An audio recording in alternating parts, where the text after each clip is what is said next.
yaya magabata suke mu'amala da alkur'ani?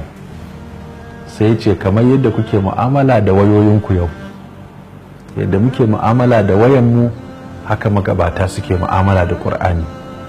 Za ka ga da mun zo kwanciya waya muke dubawa, da an ce assalamu alaikum wayanmu muke dubawa, da an fito daga makabarta waya muke fara budewa, in ka gan mu a zaune kowa waya sai yake kallo.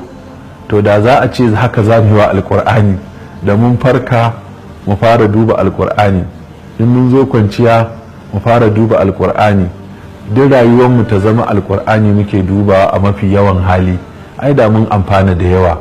don malamai sun ce mafi karanci ka karanta takarda biyu bayan kowace sallar farilla. Idan ka karanta takarda biyu bayan kowace sallar farilla za ka samu ka karanta takarda 10 shafi 20.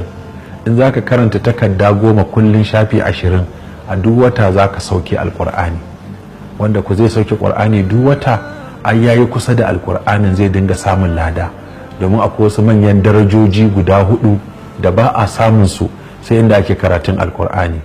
Shine duk inda jama'a suka haɗu suna karanta alkur'ani suna darasu a tsakaninsu, illa nazalat alaihimus sakinatu wa ghashiyatuhumur rahmatu wa haffatuhumul mala'ikatu wa zakarahumullahu fi man indahu.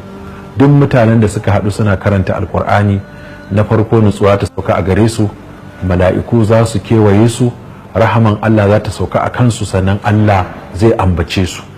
Ina za ka samu waɗannan darajoji guda 4 in ba kana kusa da littafin Allah ba? Da haka annabi ce ku karanta alkur'ani, zai zo ranar alkiyama yana ceton masu karantunsa.